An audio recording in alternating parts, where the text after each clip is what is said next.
of that work and a forum for all of you members to gather, pause, reflect, enjoy some fellowship and fun with your colleagues, and plan your work. Again, I want to thank our board, who many of them are here today, and our private sector partners. Without their ongoing commitment and support, we could not do the work we do. So thank you, all of you. Speaker Johnson, a special thanks to you and your team, as well as Chairwoman Lisa McLean and your team. We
honest, where Joe Biden, he left us in a pretty big hole that we have to dig ourselves out of, and that will do.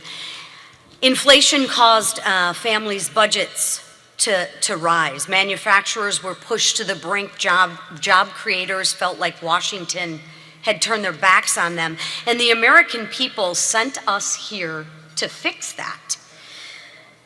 And alongside our great president, Donald Trump, we have a duty and a responsibility to fix it, and I actually believe we will. We are working to lower costs, unleash American manufacturing, strengthen our energy independence, and put bigger paychecks back in the pockets of each and every American. But every single vote we take, every hearing we hold, and every policy we shape carries responsibility. There's a third thing we're holding right here in the palm of our hands too, and that's the pressure of an election.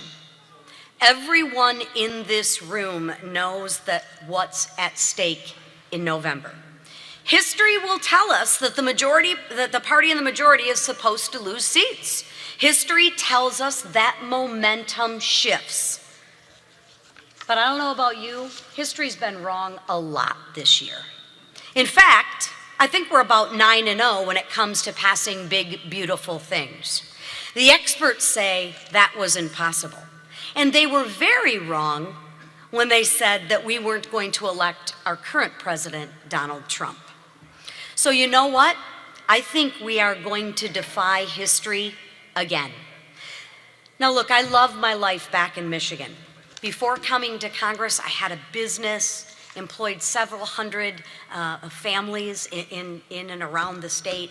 I loved building things from the ground up. I loved actually being home, right? I loved cooking dinner with my family on Sundays. And like many of you, I had a life that was comfortable and fulfilling. But I left it. I left it because I believe in America.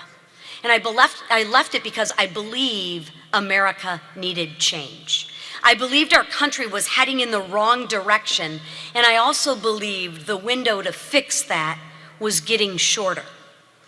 And I know every single one of you here feels that same way. We are all here because we love this country, because we all believe in the American dream. We believe in freedom. We believe that hard work should be rewarded, that parents should actually have a say in their children's education and their future, that innovation should be celebrated, and our nation should always stand strong against our enemies. And right now, America is at a crossroads. If we do our jobs, if we stay focused, if we communicate clearly and fight for the people who sent us here, we have the opportunity to do something absolutely remarkable. We can beat history. And if we do, we will cement a legacy that lasts for generations. A legacy where Americans keep more of what they earn. A legacy where manufacturers once again rule the world. And a legacy where our borders are secure, our communities are safe, and our values are defended. But let me be clear about something. This is not about our legacy.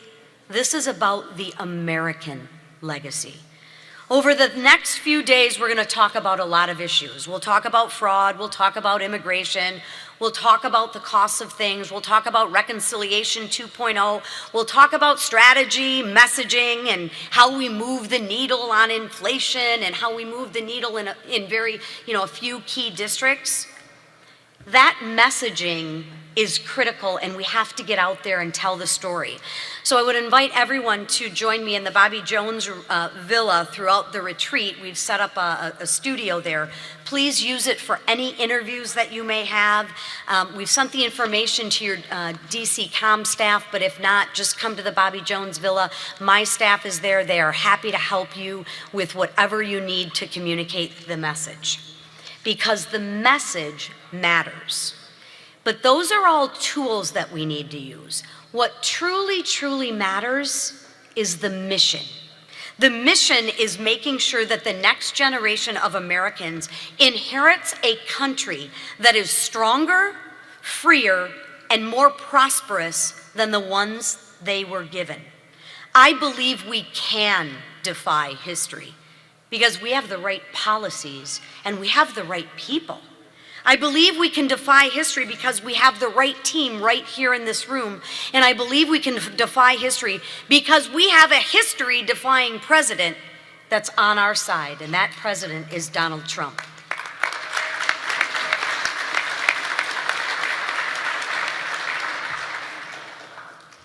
So, ladies and gentlemen, friends, colleagues, families, and for the spouses who are here, thank you for letting your spouse do what they love to do to help save this country for the next generation. And with that, let's get to work.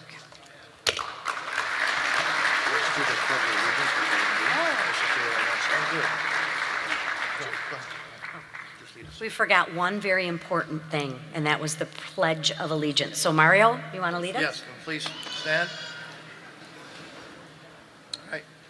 I pledge allegiance to the flag of the United States of America and to the republic for which it stands, one nation under God, indivisible, with liberty and justice for all. All right. Thank you. Good. Stay.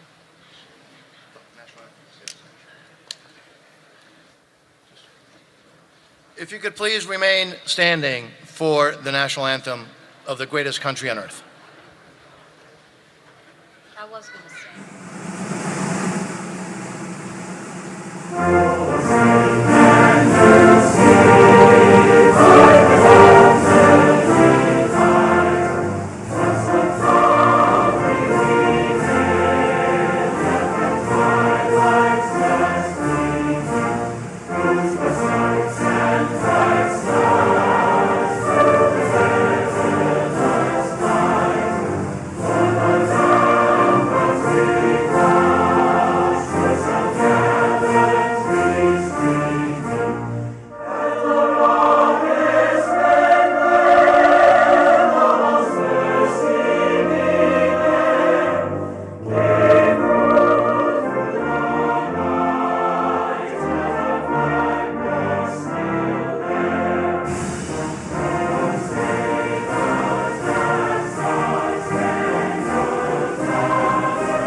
darkness falls across the land.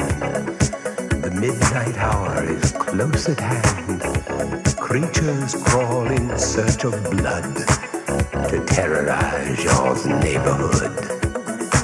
And whosoever shall be found without the soul for getting down must stand and face the hounds of hell and rot inside a corpse's shell. I'm gonna bring it tonight.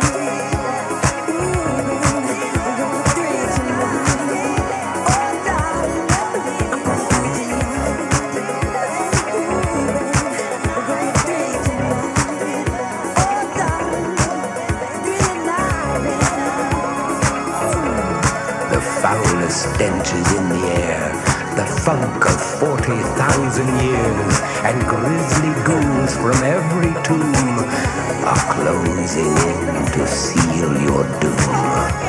And though you fight to stay alive, your body starts to shiver, for no mere mortal can resist the evil of the thriller.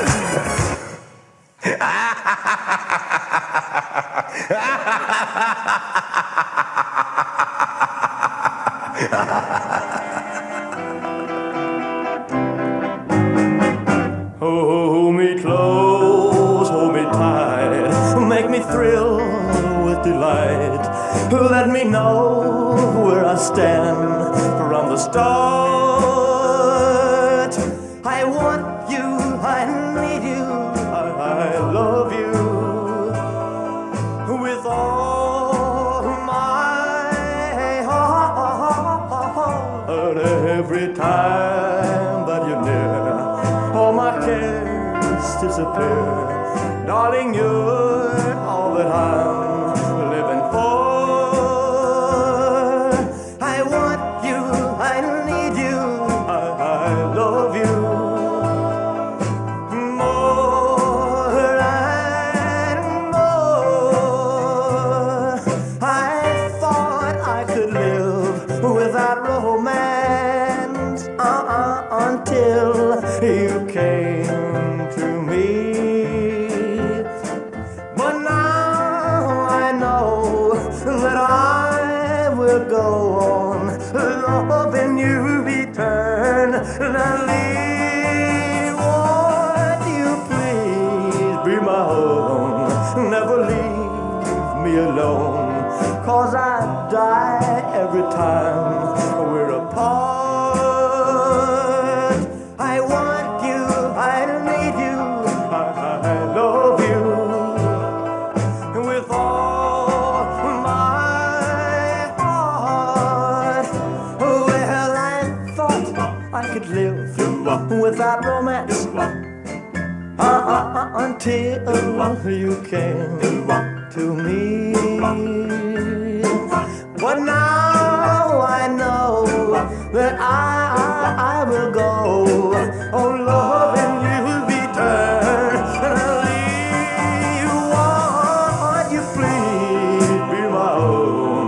Never leave me alone, 'cause I die every time we're apart. I want you, I need you, I love you with all my heart.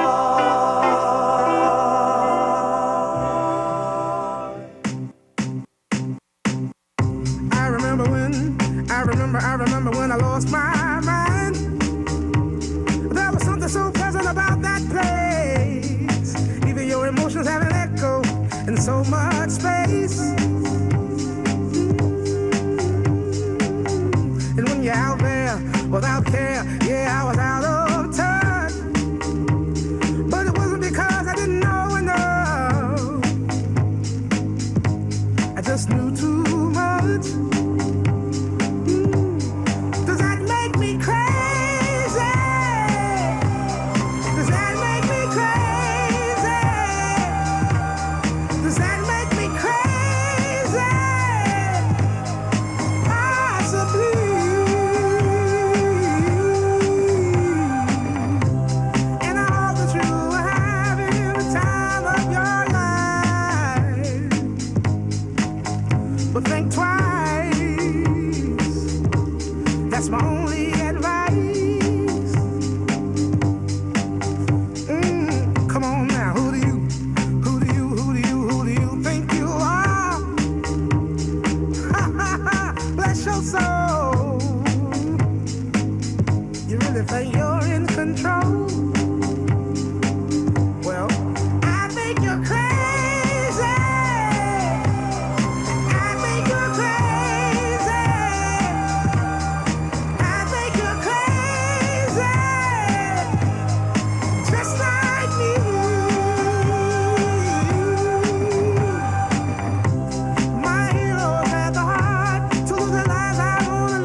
Since I was little, it looked like fun.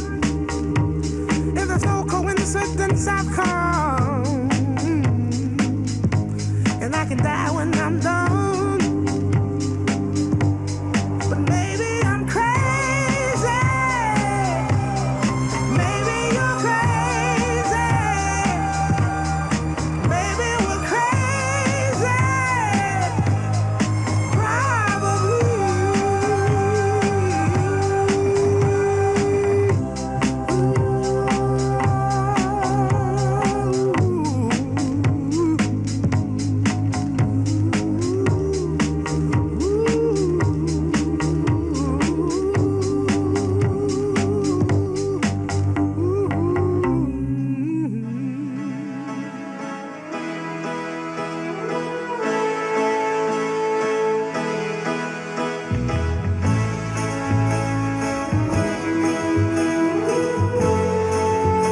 Ladies and gentlemen, please take your seats. The program is about to begin. But long as there are stars above you, you never need to doubt it. I'll make you so sure about it. God only knows what I'd be without you. If you should ever leave me, well, life would still go on, believe me. The world could show nothing to me, so what good would living do me? God only knows what I'd be without you.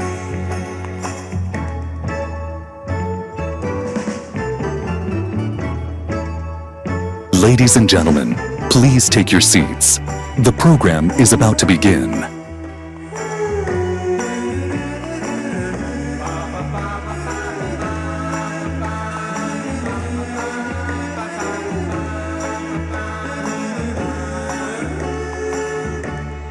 God only knows what I'd be without you.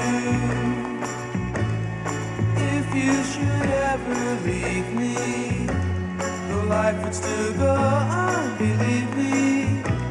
The world could show nothing to me, so what good would living do me? God only knows what I'd be without you. God only knows what I'd be without. God only knows what I'd be without. God only knows what I'd be without.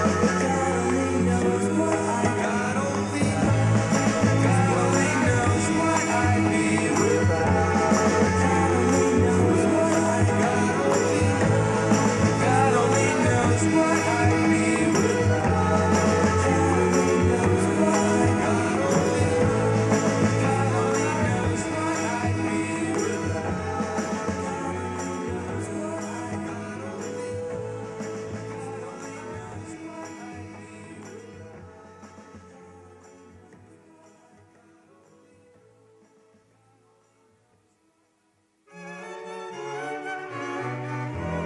Heavenly shades of night are falling. It's twilight time. Out of the mist your voice is calling. 'Tis twilight time. When purple-colored curtains mark the end of day, I'll hear you, my dear, at twilight. Ladies and gentlemen, please take your seats. The program begins now. Shadows gather splendor as day is done. Fingers of night will soon surrender the setting sun. I count the moments, darling, till you're here with me. Together at last at twilight time. Here in the afterglow of day, we keep our rendezvous beneath the blue air. In the sweet and same old way, I fall in love again as I did then. Deep in the dark, your kiss will thrill me like days of old, lighting the spark of love that fills me with dreams untold. Each day I pray for evening just to be with you, together at last at twilight time. In the afterglow of day, we keep our rendezvous beneath the blue.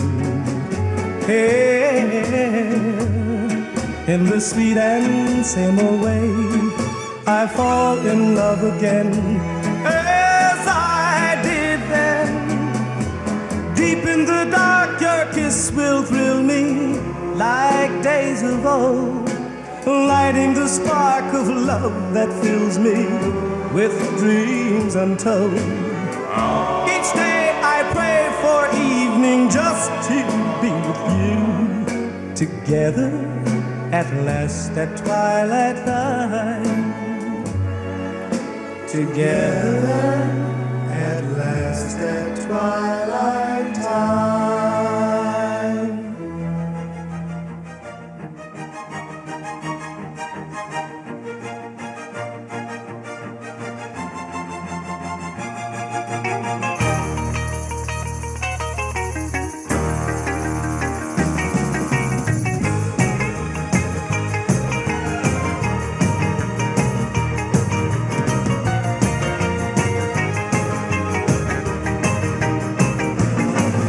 She got her daddy's car and she cruised through the hamburger stand now.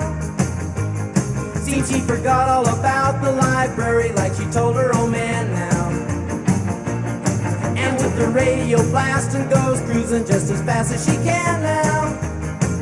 And she'll have fun, fun, fun till her daddy takes a T-bird away. Fun, fun, fun till her daddy takes a T-bird away. Well, can't stand her 'cause she walks, looks and drives like an ace. You walk like an ace now, you walk like an ace. She makes the Indy 500 look like a Roman chariot race. Like an ace now, you look like an ace. A lot of guys try to catch her, but she leads them on a wild goose chase. Like an ace now, you drive like an ace. She'll have fun, fun, fun till her daddy takes a T-bird away. Fun, fun, fun till her daddy takes a T-bird away.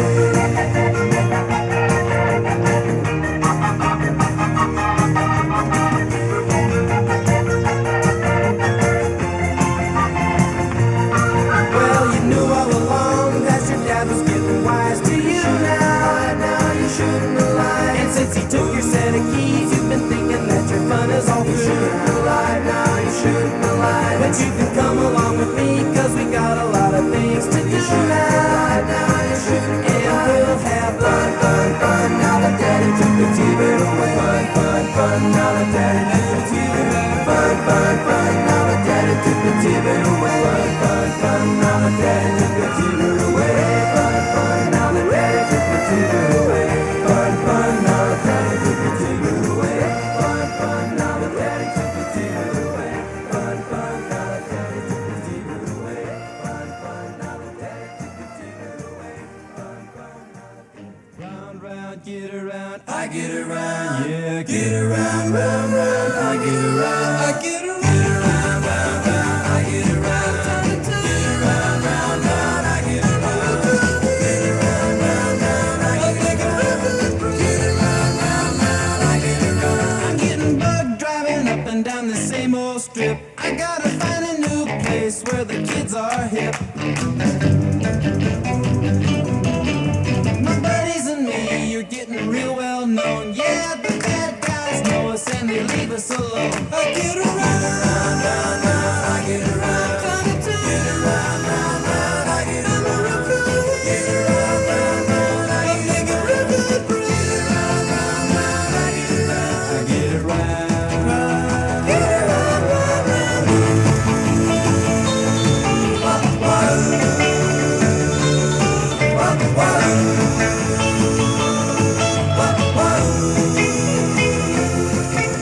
We always take my car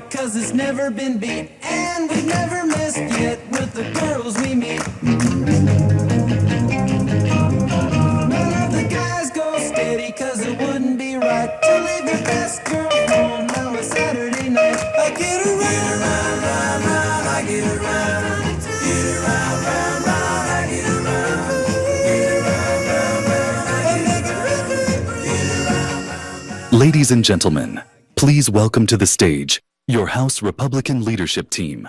Speaker Mike Johnson, Majority Leader Steve Scalise, Majority Whip Tom Emmer, and Conference Chairwoman Lisa McLean.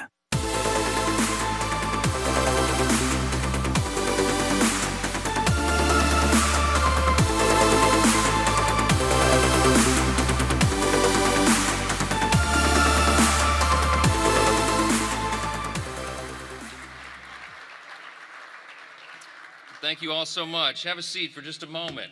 It is so good to be here again at Doral, President Trump's amazing property. How about a round of applause for this incredible venue? And the Congressional Institute, we're so grateful for bringing us all together as they have done for many years now. This is the best time to be together. It's the best place to be together. We have so much to celebrate. When we were here just last year, we were talking about being on the edge, on the verge of the dawn of a new golden era in America. And my friends, that is exactly what we are in the middle of now, the new golden era, new golden age. And that's because when voters gave us this mandate in the election of 2024, they wanted us to fix everything. As you know, every metric of public policy was an absolute disaster. And they gave the President of the United States, this president, 75 million popular votes. He won the Electoral College decisively, and along the way, and in large part because of his coattails, we had the largest popular vote ever in history for House Republicans, almost 75 million votes. That's right. So we came in with a mandate, and we came in with an agenda, and we began to work very hard. We worked hand in hand with the president to move that agenda along, the America First agenda. And the record of the first year of the Trump administration in the last couple of months has been promises made, promises kept, because we take the responsibility that we have been given by the people seriously. It's a restoration of common sense. We are bringing America back again, and it's largely because of the leadership of the gentleman that I'll introduce to you in a moment. He is the most active president, the most energized president, the most successful president, I believe, in my lifetime, and he's proven it over and over and over. And part of it is because he doesn't sleep, thankfully. He's got so much to do. And I know that because I get calls from him at 2 a.m. and 7 a.m., sometimes in the same day. He doesn't require a lot of sleep, thankfully, and he is the man for the moment. His achievements are incalculable. History will record that this president came at exactly the right time. On the eve of the 250th anniversary of the greatest nation in the history of the world, the most free, most successful, most powerful, most benevolent nation that has ever been. And we understand, and he understands, that it's not guaranteed. He understands that we have to fight for it every single day, and he does that every single day. Just in the last week, my friends, anytime this president sees a problem, he jumps right in to fix it.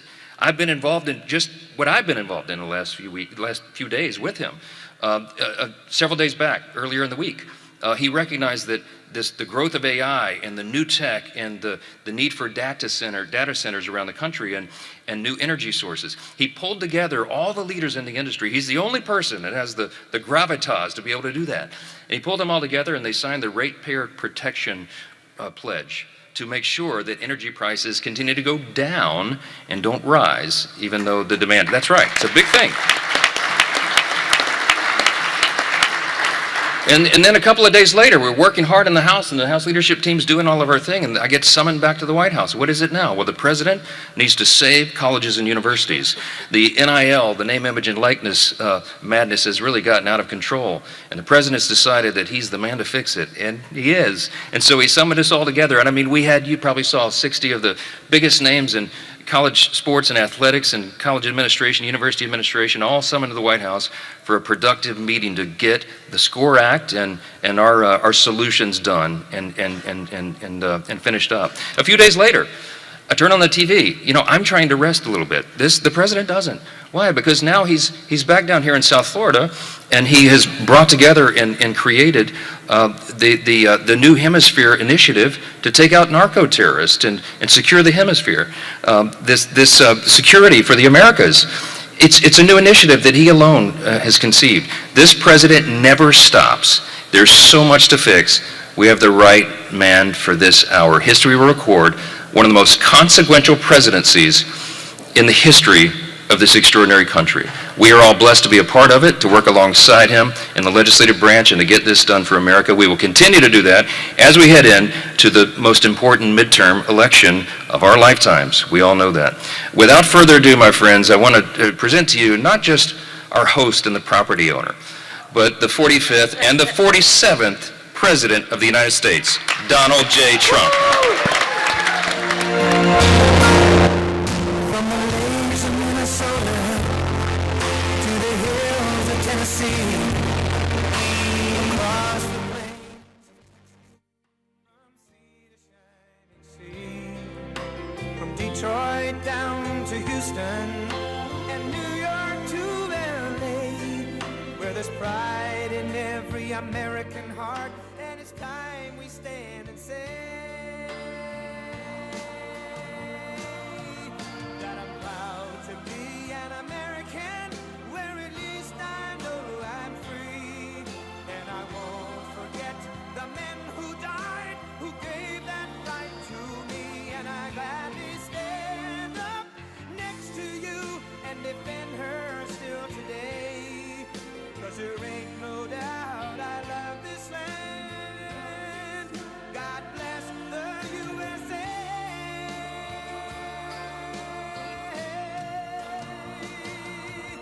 And I'm proud to be an American, where at least I know I'm free. And I won't forget the men who died, who gave that right to me. And I gladly stand up next to you and defend her still today. 'Cause there ain't no doubt I love this land. God bless the USA.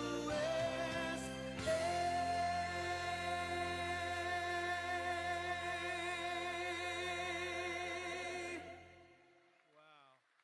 A lot of friends. Sit down. We have a little time. Just everybody. Thank you very much. And to our great speaker, Speaker Johnson. And hello to the men and women of one of the most consequential Republican majorities in history. It's not a big majority, but it's just about the most consequential. The job you've done is incredible. And they are members that are warriors and really people that are for the American people, and that's why you're doing well, and I think that's why we're going to continue to do well. We're fighting a little tradition, you know, historically the person that wins, Democrat or Republican, wins the presidency. For whatever reason, it doesn't work out, but we've done a lot. I don't know, I think we had the best first year of any president ever, and that includes you. You came along with me, and you made it happen. So with your help and hard work, we're making America great again, and we're doing it much faster than we thought, and it's better, stronger, and our country is doing really well. I mean, at a level that nobody thought. We took a little excursion because we felt we had to do that to get rid of some evil. And I think you'll see it's going to be a short-term excursion. How good is our military, right? Amazing. How good. Short-term. Short-term. Thank you. They're great. You know, we all together, in my first term, we rebuilt our military. And I didn't know I'd be using it so much in the second term, but we have a military like no other. It's not even close. But I especially want to recognize the rest of our amazing House Republican leadership team and so many of my friends that are congressmen, some senators. We have some great people in this room, but including Majority Leader, a real brave guy, because I know the real story. I was there that night with him in the hospital when he was given a very small chance of living by a doctor who was very good, by a wife who was desperately in love with him. She cried so much. Because I've seen the other two. I've seen guys at the end of the line, the wives aren't exactly shaken up.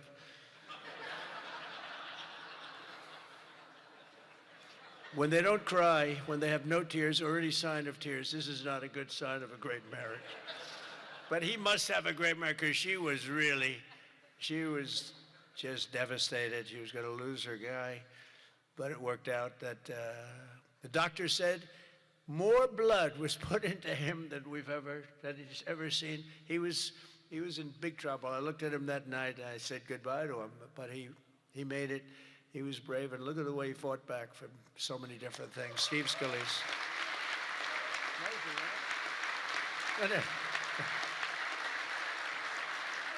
And we have another one, Tom Emmer, who I really got to know over the last few years, and I'll tell you, he's a winner. He's a champion with another great wife. We got good wives up in there.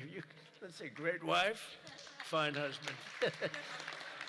But Tom is just a real champion and a winner, and you have a problem, you go to him, he gets it solved. So thank you very much.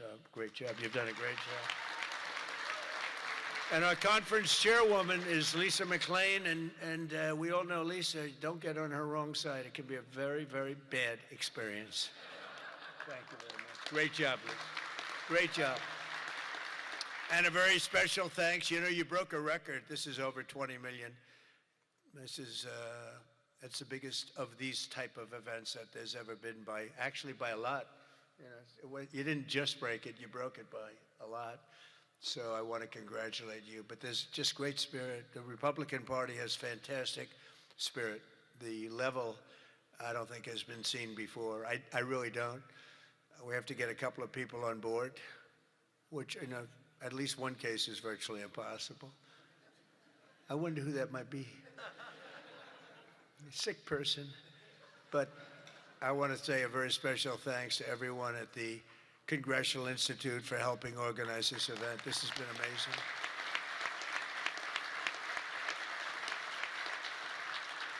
And over the past 9 days, we've been reminded of how vital our Republican majorities are. And it's, it's America's future. We're really fighting because these people, you saw the other night at the State of the Union, you saw these people. They wouldn't stand for a mother who just lost her daughter by having her throat slit from behind. They wouldn't stand for the helicopter pilot who just got the Congressional Medal of Honor for landing safely in Venezuela, a helicopter with a lot of soldiers on that helicopter. And he was able to land it safely, and his leg was practically ripped off. And for those people that know about helicopters, you land them pretty much with your legs, right, Tom? You land them with the legs, and he was in bad shape, and he got that. Not only landed, he landed in exactly the right spot at exactly as blood was pouring down the aisle, which didn't make all of those soldiers in the back feel too good. They're looking at a pilot who's bleeding out. But they didn't want to stand for that. They didn't want to stand for a 100-year-old soldier who had left a legacy of bravery. Everybody talked about it for years, and it was time for him to get the Congressional Medal of Honor. They didn't want to stand for him. There's something wrong with those people, and we can't let them ever be in a position where they can lead this country again or destroy this country again, because we almost lost this country. This country was close to being lost. The representatives in this room provided the pivotal votes in securing a record $1 trillion for the United States military this year, and now the world is witnessing the importance of that investment with one of the most complex and stunning operations ever conducted, and that's Operation Epic Fury. That's a great name, isn't it? Epic Fury. That's even better than Midnight Hammer, which was pretty good too, right? That was where we knocked out their nuclear potential. That was a big day, because if we didn't do that, they would have had a nuclear weapon within 2 weeks. And I think we'd be in a lot different situation.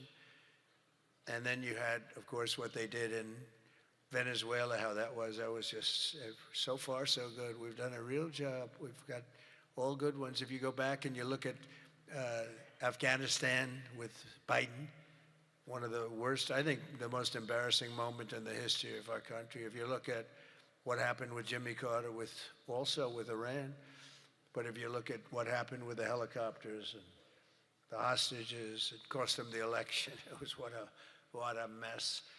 The world respects us right now more than they have ever respected us before.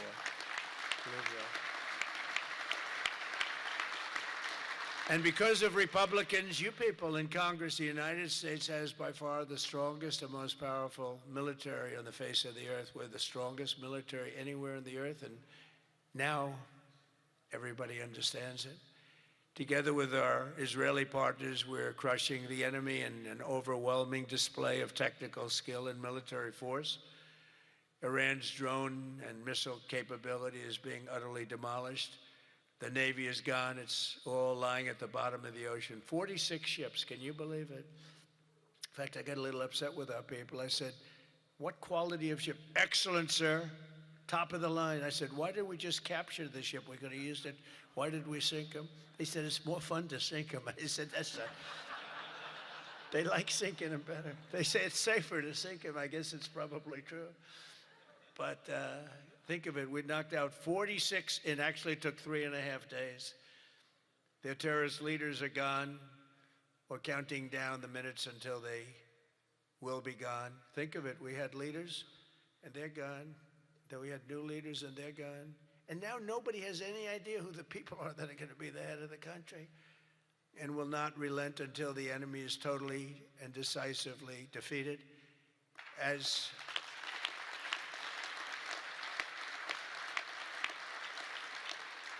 And remember, Iran did so many bad things.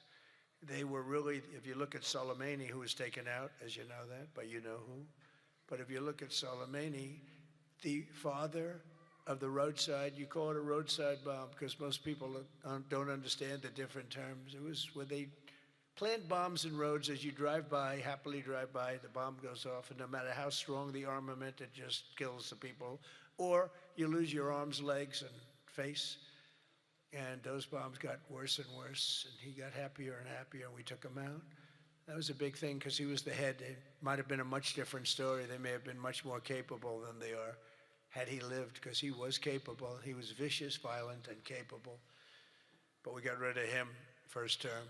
And we did so many things. I mean, we've done so many things, but as you know, on Saturday I traveled to Dover Air Force Base to be with the families of 6 fallen warriors as they returned to American soil.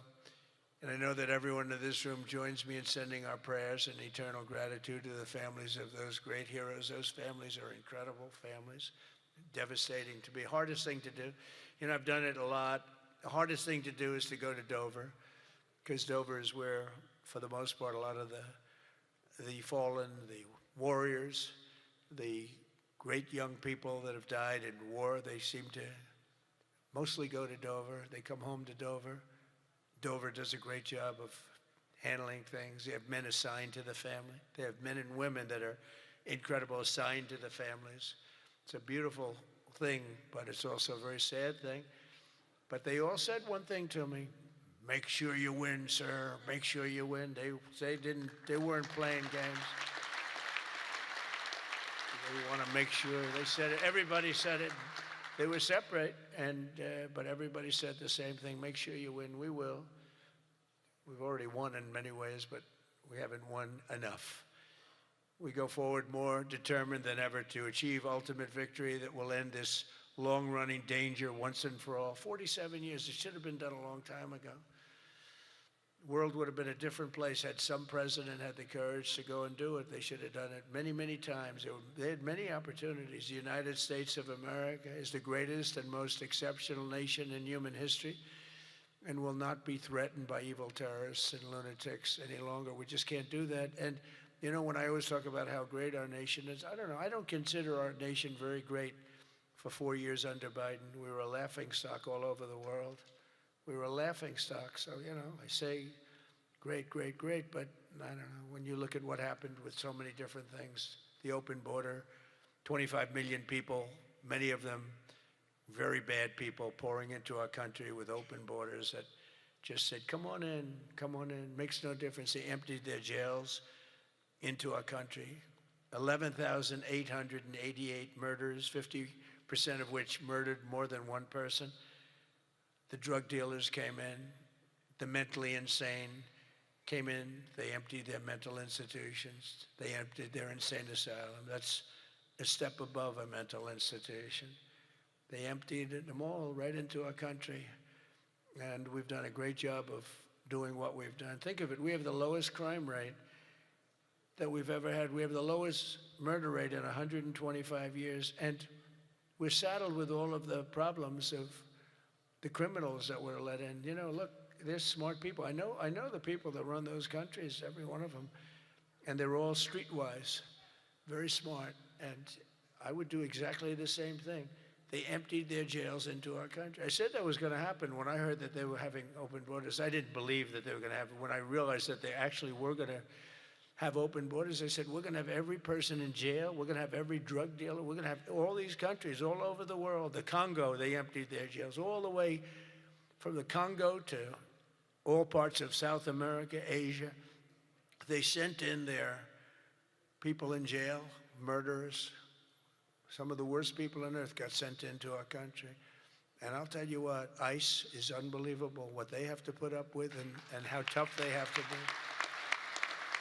That goes for Border Patrol, and it goes for law enforcement, our law enforcement people. But sadly, even as our service members are fighting bravely to protect America abroad, the Democrat minority in Congress is deliberately sabotaging our national security at home. And you're going through it right now, fellas. I mean, you're going through, it's not even believable. You know, we should be very safe right now, especially when we're attacking somebody that's evil, bad intention.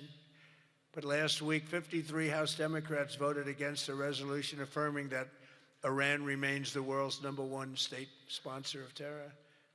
Who the hell would do that? I mean, almost every act, whether it's Hamas or Hezbollah, no matter what, you take a look, it's Iran or Iran sponsored. And even more outrageously, as we speak, Democrats have shut down the Department of Homeland Security. They've got it shut down. Do you believe it? Right now. Because they care more about amnesty for illegal alien criminals than about protecting the lives of American citizens. I mean, take a look at it. The American citizen is being scoffed at by Democrats. It doesn't make sense. None of this stuff makes sense to me, you know, when they sat and they wouldn't stand up for incredible people. They just refused to clap, stand up. By the end of the speech, by the way, they were all standing because somebody was passing them. No, you people are getting killed tonight. They were all, they'd stand up for everything I was saying. At the end, that last half hour, they were standing up for things that they shouldn't have stood up for because they got the word, you're getting killed tonight. Stand up and clap for the woman that just lost her daughter, please, to a violent criminal. But Democrats must vote immediately to reopen the Department of Homeland Security so that we have the resources to keep America safe.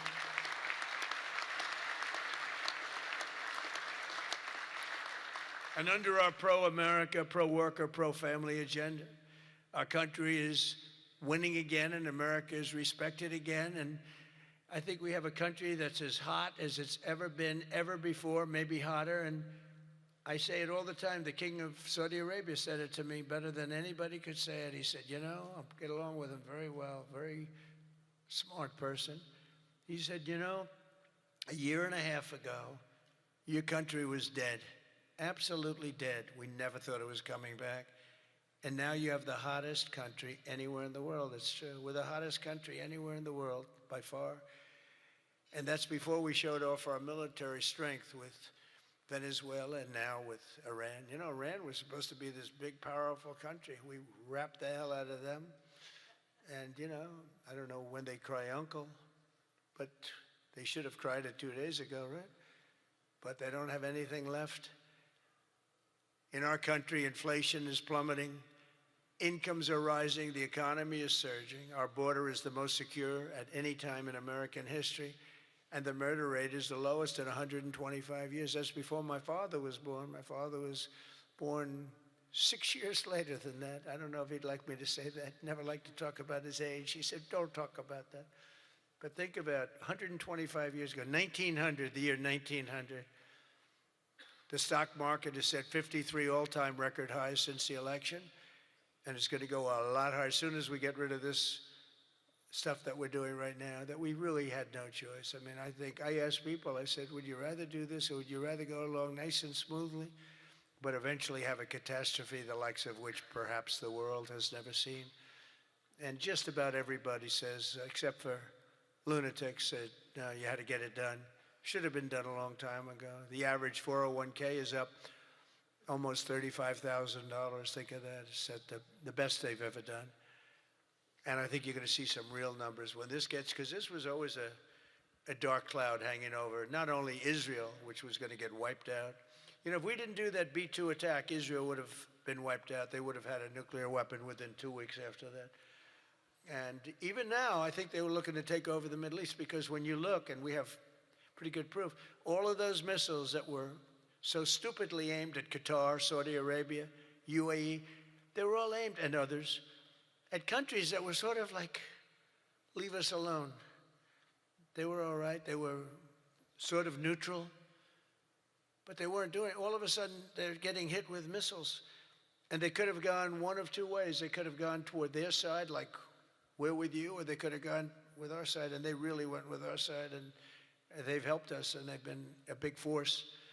But they got hit. But they were going to be hit with us. Had we not done the B-2 raid, and if we not done this one, where we said, nope, it's time to go in, we have to go in, have no choice.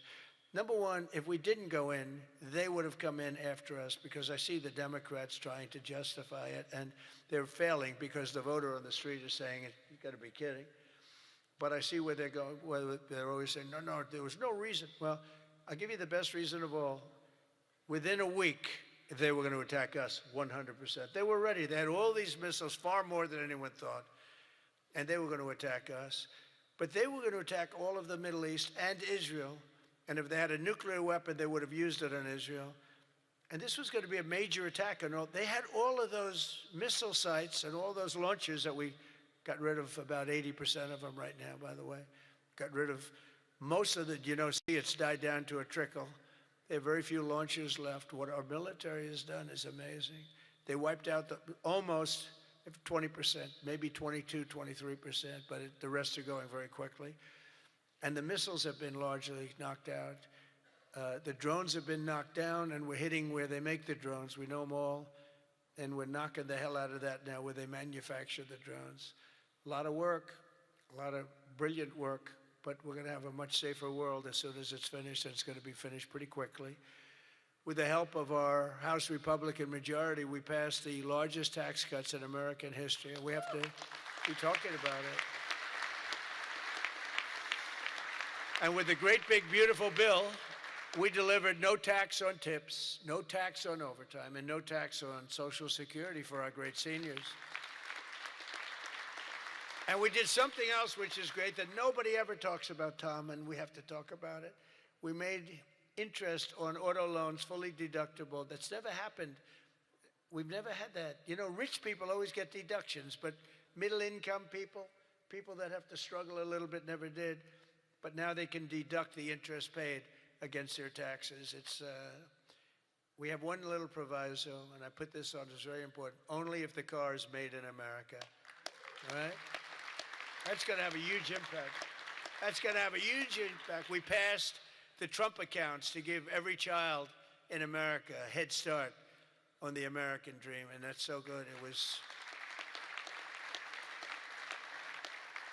I'll tell you, the Dell family, Dell computer, put up $6,250,000,000. Think of it.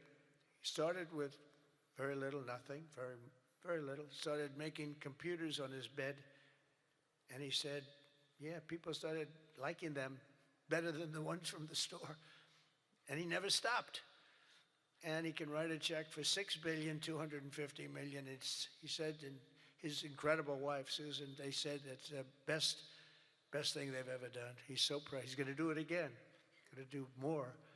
And we have a lot of other people. A lot of very rich people are doing it. A lot of people that aren't so rich are doing it. They're doing it for their kids, but it's turning out. So a young child turns 18 or 21, and all of a sudden they have $100,000 in the bank.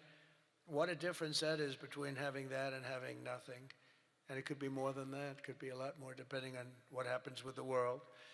And we passed 100% expensing and bonus depreciation on all new equipment, factory construction and investments, and that's what made our first term. We had the greatest economy in the history of our country in the first term, and this one's going to blow it away. Again, we had a little pause, but it's not a very big pause.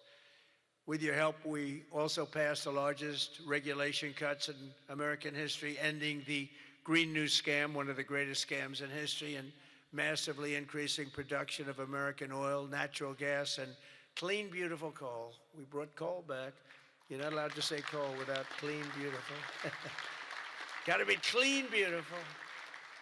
China uses coal. They're building about 65 massive coal plants right now. But China, great respect for China, but you know, they make all the windmills, right? The only thing they don't do is use the windmills. They make them. But try finding wind farms in China. There aren't too many of them. In my State of the Union address, I laid out an ambitious agenda that should be our roadmap this year, and it's starting with lowering the cost of living. You know, they gave us a mess. We inherited a mess, an absolute mess. And the mess was many things. They were bad with our military. They were bad with everything. I mean, I said, name one thing that they did right. They can't name one thing. But they also gave us very high prices. And then they said the word affordability. That's the first time I ever heard it. They said affordability. My first day in office, they said affordability. They're the ones that caused the problem, but we're really bringing down prices big. Do you notice you don't hear that word anymore, Mike? They don't say it anymore because we've brought down prices so much. So our message is simple. Democrats created the high prices, and our policies are totally ending them, and they're ended, and we're doing better. We're even bringing them down further. They'll be way down, and we're bringing, you know, if you go back into the last period, I would say, I think it's 2.5 months, 1.7% inflation. 3 months, 1.45% inflation. Think of that. Whereas they had the highest inflation in the history, the single highest inflation in the history of our country. Now, you know, I always say this. They say 48 years because I don't want the fake news to get me on this. They say it wasn't history, it was 48 years. That the inflation was the highest in 48 years. But I don't know, in some ways 48 years sounds even worse because it's very specific. Yeah. But they had the highest inflation probably in history, but in 48 years, we inherited that. One of the first targets must be the crushing healthcare. We have to crush and take over the healthcare situation, which we can do. For the first time, we can do it since the passage of the Unaffordable Care Act. Big insurance companies have gotten rich. They've made money like practically no other companies have made, with our government giving them hundreds of billions of dollars, and their stock prices soaring to up to 1,700%, 1,000%, 1,200%, 1,600%, and even 1,700%. The government gave them essentially trillions of dollars. And I want that money to be paid to the person, not to the insurance company, and let them go out and buy their own health care. And people love it. People love it. You'll get better health care at a much lower cost, and they'll be sort of part of the system.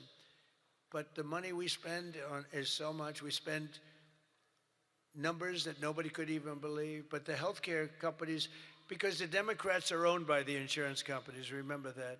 And so they have a problem. That's why it's hard to get it fixed, because they are totally owned and controlled by the healthcare, by the insurance companies. Healthcare insurance, but the insurance companies themselves. So when you want to do something that's good for the people but bad for the insurance companies, it's very, very hard for them to go in a different way. Now, Republicans never do that kind of thing, right? You're owned by nobody, right? Nobody.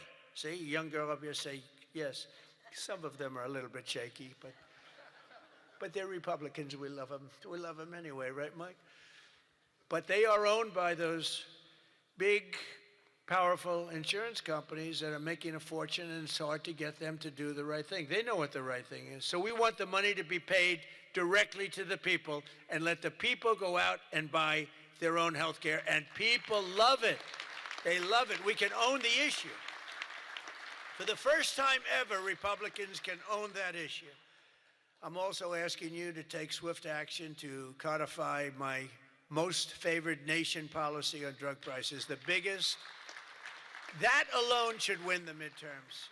We have, and I tell this story all the time, my first term, third year, I actually had a slight, it was 0.25% decline in drug prices. First time in 28 years. I was so proud. I went home, told our great First Lady, who's now a movie star, I got the biggest, can you believe that? That movie was hot. And it is hot. She became a movie star. It was a good movie. But I went home and I said, you know, it's amazing. We do so well, we work so hard. This issue is the single biggest issue. Okay. I had a news conference, I'm embarrassed to say, a long time ago, my first term, third year, because I went up to a level that I did things that nobody's ever done. 28 years, I brought it down 0.25%. Now I brought it down 80%, 90%, 75%, depending the way on, you know, it's driving the fake news crazy because I say 400%, 500%, 600, depending on the way you want to talk about it, if you want to talk about pricing. But using a conservative number, what we've done is we paid the highest price for drugs anywhere in the world, and now we pay the lowest price for drugs anywhere in the world. We are tied for the lowest price. Whoever has the lowest price, that's what we pay. And I did that through tariffs. We had a little disappointing decision, to put it mildly, from the Supreme Court. Terrible decision for the people, but the good news is I have lots of other ways of doing the same thing. I just have to work a little harder. They want me to work harder, but we're doing the same thing with a lot of work. But I used tariffs to get this because I went to other countries. The drug companies were not easy, but I got them. I said, we're not paying. We were paying for a pill $130 that in London and Germany and different places you'd pay $10. So we were paying 13 times more. They're paying $10, we're paying $130. And the drug companies, I called them in. We had a rough time, but it wasn't that bad. And they agreed because they knew that I couldn't get the countries. You had to get the countries to approve it. And I called up, and you've heard me say this a couple of times, not often, but I called the countries up. I called up France. I said, Emmanuel, you have to cut your good friends from America a reasonable deal. What's happening is you are paying a tiny fraction for drugs. No, Donald, I cannot do anything about that. I said, you can. He said, no, I will not do it. I will not do it. Because he'd have to raise his pill from $10 to $20 and maybe even $30. Ours would come down from $13 to $130 down to $20. Think of that. From $130, that's what you're going to get. From $130 to $20. But he has to double his price from $10, and they were the boss. I said, no, you will. No, Donald, I cannot do that. And I heard this from all the other countries too, very elegant people. And they were saying, no, we cannot do this. We will not do this. I said, yes, you will, 100%. No, we will not. Because, you know, they have to double up their prices. And I said, well, here's the story. If you don't do it, I'm going to put, in the case of Emmanuel, I said a 100% tariff on all wines and champagnes coming into the United States. No, Donald, you cannot do that. I said, I've already got the legislation. It's right in front of my desk. I'm going to sign it. Emmanuel, he said, Donald, I will agree to this. So he agreed. Everybody agreed. I got every country to agree. And now you've done something that no other president could have done. No, I don't want to brag. But, you know, they've said this about a lot of things. No other president could do some of this shit I'm doing. No other president. The things I'm doing, nobody else was going to do it. They say it all the time, sir, could you do this? You're the only one can do it. But we got it done, and we got the countries to all go along. Because I said, if you don't do it, I'm going to raise your tariffs to 200%, to 150%, and that's 10 times more than I'm asking for. And every single one, if it took me 5 minutes, that was like a long time. I was doing badly with that one. So now we have most favored nation pricing into permanent law, and you should codify it. but I don't care that much about codifying it because what politician is going to agree to increase drug prices by 500%, okay? So, but it's still good to have it codified, don't you agree? You know, they're saying, sir, we have to codify it. I said, that's okay, but I'm not. Other things you should codify. That I can tell you. This one, you should codify because you want to take credit for it. You want to take credit for it. So if you can, please codify it. Get out there and codify. You're getting an 80%, 85%, 55%, 70% reduction in drug prices. Codify it. But if you don't, no president's going to raise it, in my opinion. Although they are crazy, you know, these people are crazy. They could find a way. You better get it codified. And as we work to bring down interest rates so that more Americans can afford a house, I'm also asking you to ban the Wall Street firms, large Wall Street firms, institutional investors from buying up thousands and thousands of single-family homes, hundreds of thousands of homes, because homes really are for people, not for hedge funds. We want to get the market out so they can do it, and we're stopping it. We want people to be able to buy a house. It's the American dream. Buying a house is a part of the American dream.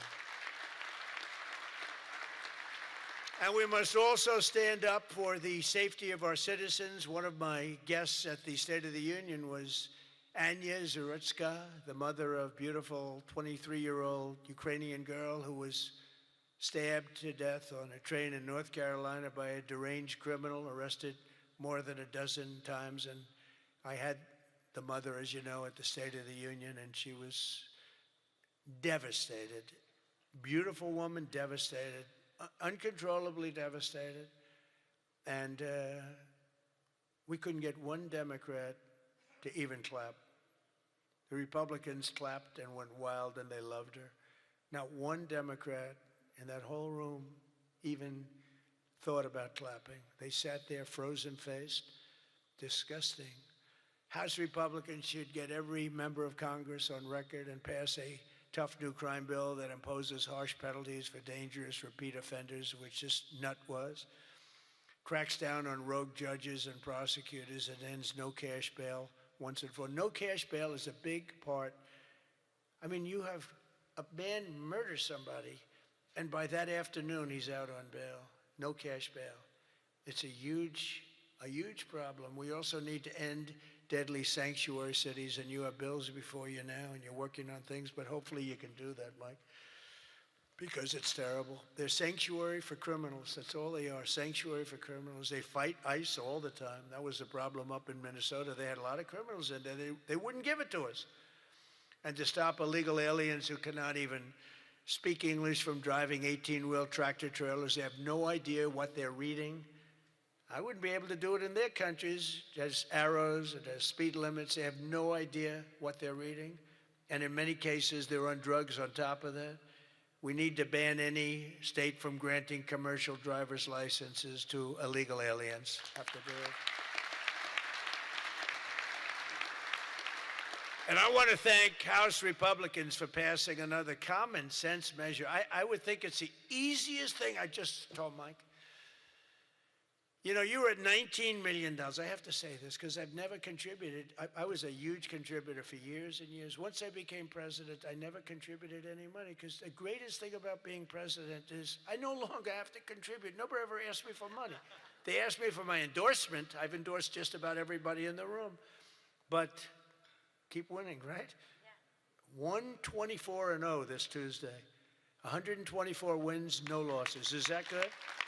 And there were some rebels. We endorsed a few rebels, right? A few that Mike was saying, it's going to be a tough one. But we're 124-0. But as president, nobody ever asked me for money. And as president, you know, like as president, you sort of don't make campaign contributions. Right? It doesn't even.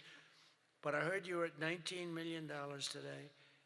I said, has that ever been done? No, sir, it's a record. But 20 would sound better, right, Mike? Yes.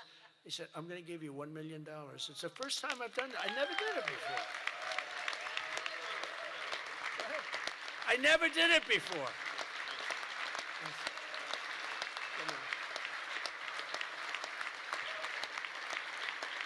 I never did it before Now I'll be hit up by every political group, every Republican running. Sir, can I have some, give me a little cash. I'll have Emmer come up to me and say, how about a little cash for my campaign? I will no longer have the excuse that as president, anyway, no, but we had to hit the 20, right? We had to hit the 20. That was a hell of a thing. You beat it by a lot. You beat the record, the previous record by a lot. But I want to thank House Republicans for passing another common sense measure, to me, the easiest of all, the Save America Act, to protect our sacred American. Look at this.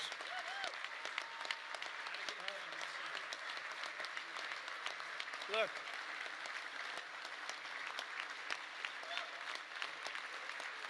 It's the easiest thing we have. I can't, it's the easiest thing we have.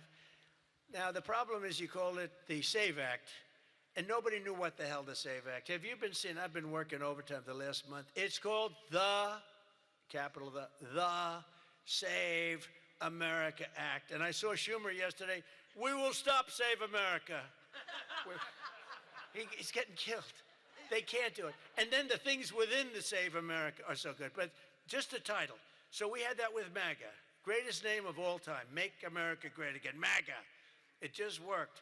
You know, I had something, Keep America Great. It was good, but it didn't have that MAGA. You know, there was nothing you could see. I had CAG. And CAG, I said, you know, no longer, that's not good. But MAGA is great, and we'll always respect MAGA. We love MAGA. We're never going to let you down with MAGA. But this one's even better if you think about it. This says, America. We're going to save America. The Save America. How can they fight us? The Save America Act. And I've watched them. I watched Schumer, who's horrible. What a horrible politician. He is now a Palestinian officially. He is registered as a Palestinian. He's taken the biggest turn of any human being I've ever seen. He's gone from totally pro-Israel to totally pro-Palestinian. He wants to protect the Iranian people that are quite nasty. But it's very simple. All voters must show the act.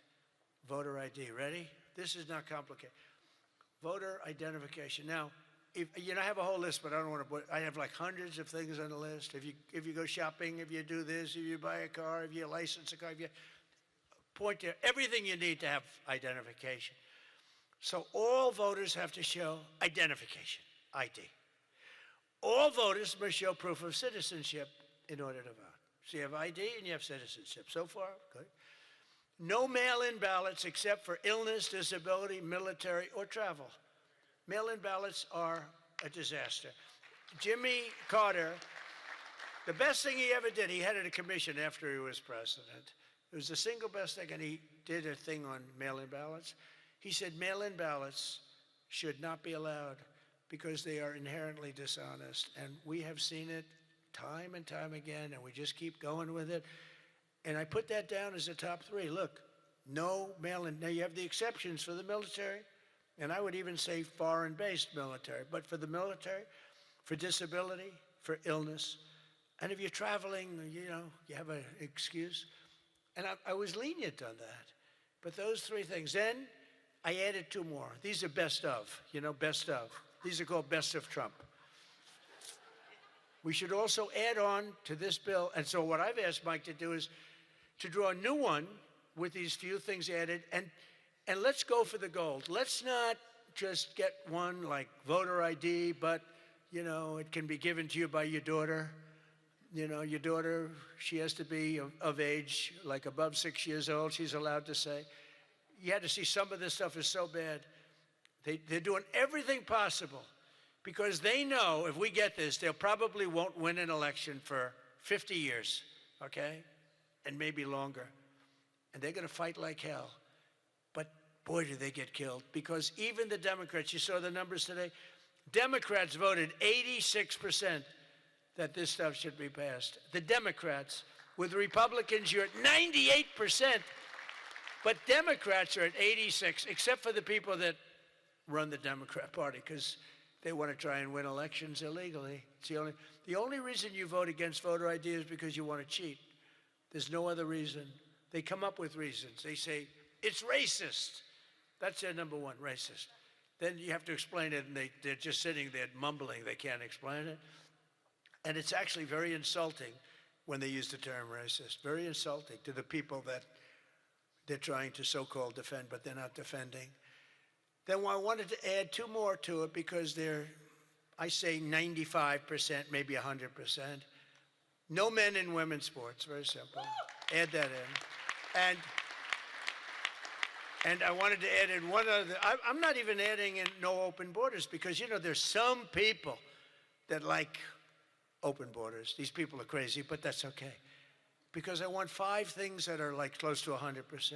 No transgender mutilation surgery for our children. You can't have transgender for our children. So those 5 things, 5 things. Voter ID, citizenship, mail-in ballots, no mail-in ballots, right? We don't want men playing in women's sports. That's got to be about close to 100%. We don't want men playing in women's sports and no transgender mutilation of our children. Now, that should be the easiest thing to get past that you've ever had. Each one, it's best of Trump. Those are best of Trump. I have some that are very popular, but I wouldn't put them in that category. This is the number one priority. It should be for the House. And I'd like to ask Tom, Steve, Mike, all of you, if you would, I'd like to have you go back and Lisa, hello, darling. She was screaming her affirmation of what I said. The kid went wild. She was so happy that somebody finally said, let's vote on this. Lisa, you're going to get it done. Okay, I'm going to count on you. Forget the men up here. I'm going to count. Deal. But it's actually a matter in a serious way of national survival. We can't have these elections going on like this anymore. You know, you use paper ballots. If right now they have watermark, it's so safe, it's so good. You put it gets under a light. It says, you know, a code. It's very, very hard to cheat. Another thing, and I don't even bring this up, it costs 7% the cost of those crazy machines. You know, I love the machines where they get the machines, they spend all this money, and they announce during the election that the tabulation will go along for another 3 weeks, right? With mail-in voting, you know, there's not a country in the world that does mail-in ballots anymore. They tried it. France tried it. It failed. They go to paper ballots. They're all doing paper ballots right now. Most of them are doing paper ballots, except us. And nobody is doing what we're doing. And there's no elections so corrupt as the elections in the United States of America. And we can solve them with this. And the reason I put those other 2 that have not much to do with it is because they are equally popular. And I think it might help us. And for those people that like Pfizer, I said maybe you put them together because a lot of people feel very strongly about Pfizer. Some people don't, but the people that want it, they really want it. And generally, for whatever reason, they're opposed to what we're saying about, you know, about the ballots and about citizenship and all of those things. And so put them together and you might get a vote, but we have to get it done. And then we have to get the Senate to do it. But if you could send a bill up to the Senate, we're going for the gold. We don't want what was said. The SAVE Act, it was all right. Nobody knew what the hell it was, including me. I kept saying, what's this? Save America Act. Don't ever say SAVE Act again. It's a loser. The SAVE Act. Nobody has any idea what are we trying to save? It's the Save America Act. If you could send it up in full form, meaning just straight, we will, I think the Senate has to approve it. I really do. I think, and they're going to have to go the filibuster, and maybe it's going to be the talking filibuster like the old days, the great Jimmy Stewart, right? Remember the great movie, Jimmy Stewart? But they have to get it done, because if we don't get this done, if it takes you 6 months, I'm for not approving anything. I don't think we should approve anything until this is approved. And they can't win politically. Look, you have them in a corner, and they're listening to every word I'm saying. It doesn't matter because they can't win it politically. Because when they say, we don't want voter identification, we don't want proof of citizenship, all these things are just losers for them. And they won't be able to withstand it. Just like at the State of the Union, they started clapping at the end. I said that. And the reason, because politically, you have to stand for these great people that were being. And the word came out from people watching it on television, you guys are getting killed. And this is an even bigger example. So if I could ask the people in this room to go for the gold. We're going for the gold. We're not going for the bronze. We're not going to sign a watered down version like has been sent up there. Let's go for the gold, and let's just not accept anything else. I'll tell you what, I'm willing to just sort of say I'm not going to sign anything until this is approved. I really am. That's how bad it is. And we're going to have to push the Senate because you have 4 or 5 senators that are, I don't know, 4 or 5 Republican senators. You'll have to explain them to me, but we're not going to get into that. But we're going to push them to get it done because I don't think you can politically exist if you're not going to do voter ID and these things. I don't think the people in this country will stand for it. So I'm making my biggest plea tonight. It'll make you, and I'm not doing it for this reason at all. It'll guarantee the midterms. It'll guarantee the midterms. If you don't get it, big trouble, my opinion. If you get this, your midterms, and they know it. For 2 reasons. Number 1, they won't be able to cheat. And number 2, the people are demanding it. Every time I go out, Save America, sir, Save America Act. We want the Save America Act, sir. That's all they talk about. They don't talk about housing. They don't talk about anything. That's what they talk about. And if you send it up there, you're going to win the midterms at levels that you can't even believe. And you're going to win every election for a long time until somebody really screws things up, and hopefully that won't happen. But I've never been more confident that if we keep these promises and deliver on this popular agenda, the American people will stand with us in overwhelming numbers, just as they did in 2024. I heard Mike say it's actually 78 million votes, but it was actually 86. You know, they cheated like hell, but it was too big to rig. Remember? I won 3 times. First time was great. Second time, they cheated like hell. It was COVID. And their cheating was at an inspirational level. We can't let that ever happen again. And then they cheated again in the last election, but I went up. The term I used most was too big to rig. You got to go out, don't believe, because we had polls having us way up. I said, don't believe the polls. Go out and vote. Make it too big to rig. And that's what happened. A couple of races they cheated on, they got away with it. A couple of Senate races, my opinion. But we have to make it too big to rig, and that's what we did. But we shouldn't have to win an election that way. You're going to have a hard time winning elections that way. So you got to get that passed. And if we fight, we will win, and we will make our country safer and stronger and richer and greater than it ever has been before. And I want to say, very importantly, because they would like you not to say this, because this is a terrible thing in their opinion to say, God bless you and God bless America. Thank you very much, everybody. Thank you very much.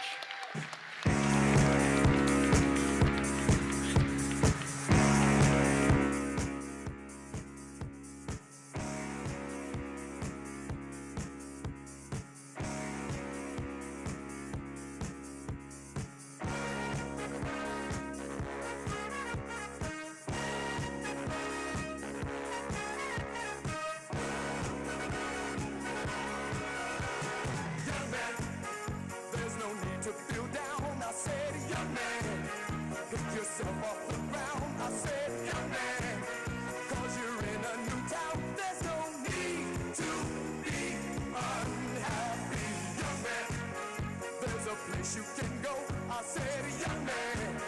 When you're short on your dough, you can stay there.